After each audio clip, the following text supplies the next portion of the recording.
can we move on to the questions of on Slido? And before they come out, okay, now, don't you think Rail Baltica is very late starting BIM strategy just now when parts of Rail Baltica already designed or even built? Yeah, I'll take this question. I cannot deny that we have our challenges with the time schedules, and we have to move very fast forward. But having said that, we have defined the framework. So we have put the basic requirements in the tender documentation, so the designers do know the requirements, and they do know that we are moving and what we will require in this detailed BIM strategy. Therefore, they can evaluate this in their costs. And the design is about to start, and we are moving fast with this detailed BIM strategy. Therefore, when they will get to the point when the actual design process will start, I'm very optimistic that we will be able to provide the strategy with detailed information, and the designers and later on construction companies will be able to work. Okay. Now, I could jump to the next question, question number 2, because to me, it sounds rather related.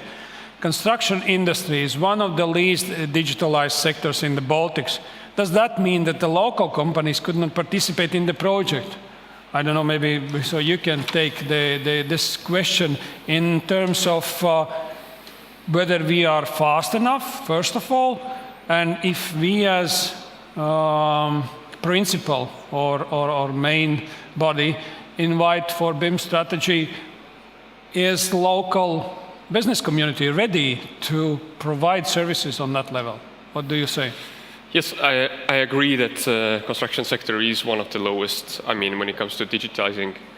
But I believe we are not so far away, actually, from let's say, from the Nordic countries, or let's take the UK BIM initiative. We have pretty, at least I can tell about Estonia, we have pretty good local companies who actually work for being more BIM aware, and also search for different kind of schoolings, and trainings, so to speak.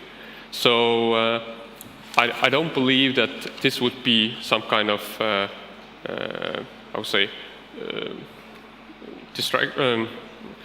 I think there is no inequality that local companies cannot take part of this. It's mainly they have to, if they are ready for enough to learn and get more experience, I think they have quite equal possibilities to be part of different kind of projects like Rail Baltica. Yeah.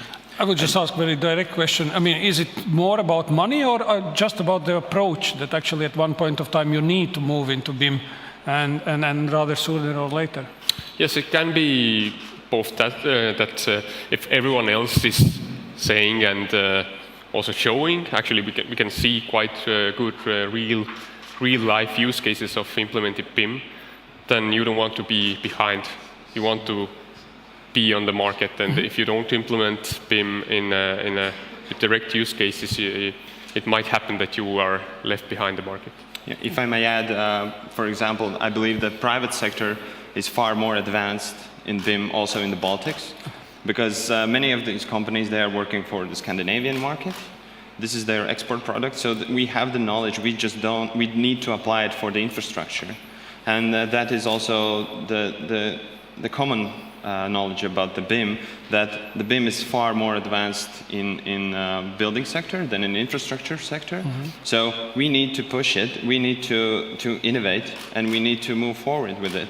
And I don't think that local companies are less competitive. We have great examples in Lithuania, for example, and also in infrastructure, who are working with BIM systems, and I don't see any problems there. Okay. Simon, would you take the next question? How will you protect intellectual property rights by using BIM approach? I think the idea or worrying point or fear would be that you just put everything out there and somebody then can use and steal basically whatever good you created. It's such a common issue and question. I think the reality is when you look at what are the intellectual property rights that you're trying to protect, because your know-how of how to put that together, that design together, remains with you. Nobody knows how you've put it. All you see is a representation at the end.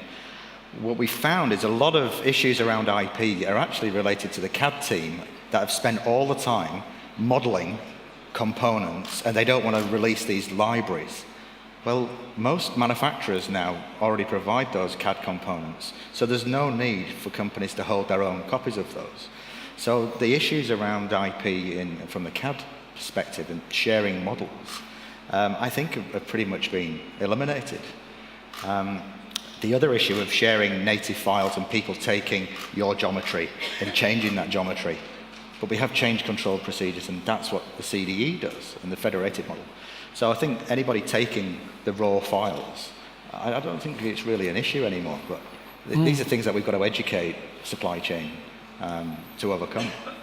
Okay, and I think from my side, what I have read before the conference, that the demand to shorten construction life cycle time and cost of new infrastructure building is so huge that you basically have to apply these systems. There is no other way. And again, you look into other regions, and examples I've written down. In India, 2000, there was no metro in place. Now there are programs in 20 cities. Yesterday you heard in China, around 10 years ago, there was no high-speed train. Now it is there and probably using different sorts of digitalization. So everywhere else it's already happening. So Raitis, maybe you can take how you imagine BIM within Rail Baltica project. 3D models for visualization, software tools, data management system, process management, all of this, some priorities? Definitely all of this. I think there is no thought about it, and I covered it in my presentation, and I believe it was also the poll question. Basically, as Simon said, that he sees all of these 4 answers there. I believe this is also the same we see here, all of this. Mm-hmm. So the next one, how and when the software platform will be selected? Okay, based on the terms of reference developed during the detailed BIM strategy, we will procure the platform. We cannot procure any specific vendor or software provider. What we can do, we can define the criteria, what we need, and based on those criteria, select the platform. Simon, you mentioned there are hundreds of suppliers. Is it true? Or? Again, it depends on where the angle is coming from. I don't think Rail Baltica are going to specify what software you have to use to do your design. No. So don't worry about that. This is really, if that question is aimed at the common data environment, which is what's going to be selected, again, there's got to be some consideration of what we do at a local level, what we do at a national level, and what we do at a program level. And it could be that the CDE is really for the deliverables, and that is the final area, and that's the single source of truth. So it's unclear on that question exactly what the concern is. Mm-hmm. And just to add and maybe clarify that we are not pushing anyone to select or use any specific platform. We will define the deliverables, and how the supply chain decide to deliver that information to us, that's up to them. Mm-hmm. Okay. The next one is probably not really a question, but rather a compliment for everybody working behind the scenes for second and the first day of the seminar. Thank you on our behalf. But the next one, you have BIM implementation initiative. And in the same time, parallel design stages, how do you see the integration of these processes? And probably also Risto could comment, maybe you have seen also in practice. Yeah, I believe I partly answered this question in the first question was related to this, but we go together. Yes, we are implementing our strategy when the design is starting, and we have to a little bit maybe push harder, but I believe that in the end, it will not be a problem to combine all of this and to have one single source of truth. to me, it sounds like a little bit of chicken and egg issue. I mean, who is first, design or BIM or design? What do you think? Yes, that's true. But I agree with Raitis on that if you have a chance to use BIM and create a BIM strategy like now Rail Baltica is doing, then this is definitely the way to go. Because it's not only the design part. Of course, you should have the bigger picture at the beginning, of course, but you do your best.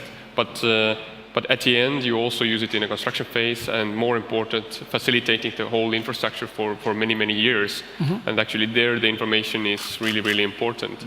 And if through the strategy you put this really in place, then you have already won. So that's why it's also important. And of course, there is this chicken and egg question, but I believe that Rail Baltica is going in the right way. Okay, now let's take the next question. Are you planning to develop and use common BIM CAD standards for the project data equally obligeable for the whole supply chain? That's a tough one, because of course we would like to do that. And that might be our ultimate goal. Of course, we have to take into consideration that the local market, the local supply chain, is maybe not that experienced with BIM. So I would answer this question to go step by step and strive towards having the full supply chain working with BIM. Will we be able to achieve this? Time will show. Thank you. Simon, the next one would be for you. Will RB Rail use, no, I already jumped, the second one, it happens so fast.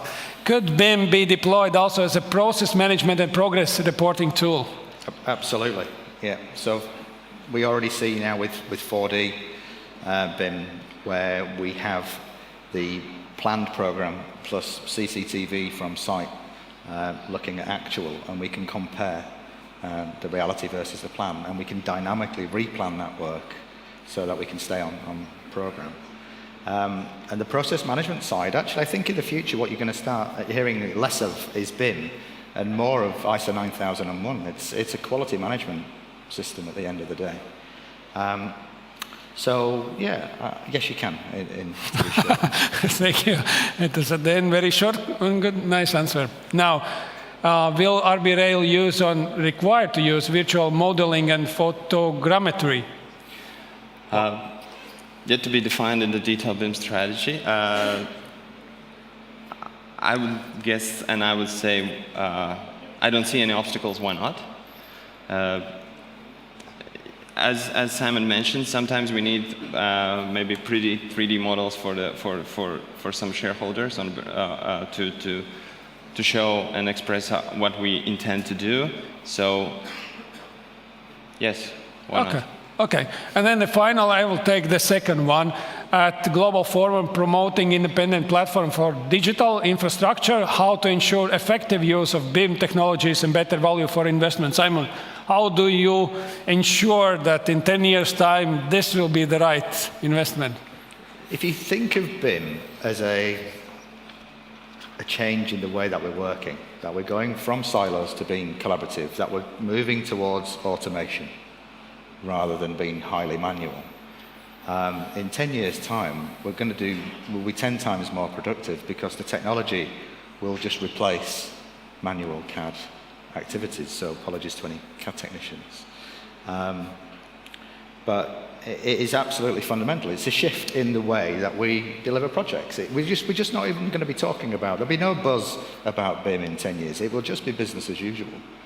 And we're already seeing the fruits of the labour, like I say, where margins are being improved, which provides scope for people to bid more competitively or share that wealth out. So it's not going to go away. Whether it's mandated or not, it makes commercial sense to do this.